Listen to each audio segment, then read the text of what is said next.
എൻ്റെ പ്രിയപ്പെട്ടവരെ, മറ്റൊരു കാര്യം കൂടെ സൂചിപ്പിക്കാതിരിക്കാൻ കഴിയില്ല.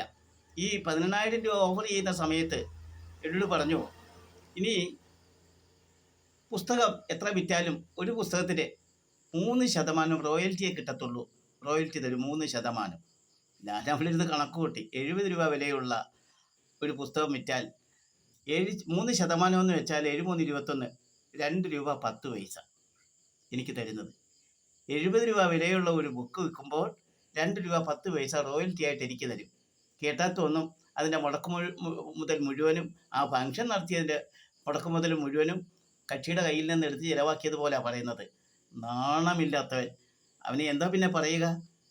ഒരു വ്യക്തിത്വം എന്ന് പറയുന്നത്, ഒരു അന്തസ്സെന്ന് പറയുന്നത്, അത് കുലമഹിമയാണ്.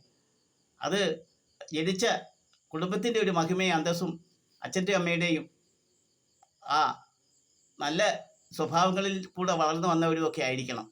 ഇത് എന്താ ഇവനെക്കുറിച്ച് പറയുക? ഞാനൊന്നും കൂടുതൽ പറയുന്നില്ല. പക്ഷേ ഈ പറഞ്ഞ 18,000 രൂപയോ, അല്ലെങ്കിൽ ഞാൻ പറഞ്ഞല്ലോ, ഒരു ചായയ്ക്ക് ഒരു 100 രൂപ പോലും എനിക്ക് പ്രതിഫലമായിട്ട് അവൻ തന്നിട്ടില്ല. 65,000 രൂപ മുടക്കിയിട്ട് ഞാൻ പിന്നെ ഒന്നിനും പോകുന്നില്ല. ഇപ്പം അതിന് എനിക്ക് പറ്റുന്നുമില്ല. കാരണം ഞാനൊരു ഡയാലിസിസ് പേഷ്യൻ്റായിട്ട് ആശുപത്രിയുമായിട്ട് ബന്ധപ്പെട്ട് കഴിയുന്നവനാണ്, മരുന്നും കാര്യങ്ങളുമായിട്ട്. കൂടാതെ ഈ ഡയാലിസുമായിട്ട് ബന്ധപ്പെട്ടപ്പോൾ തന്നെ എൻ്റെ കണ്ണിൻ്റെ കാഴ്ച വളരെ മങ്ങി.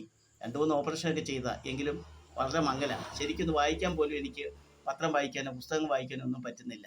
പിന്നെ മറ്റുള്ളവരുടെ സഹായത്താലാണ് കാര്യങ്ങളൊക്കെ ചെയ്യുന്നത്.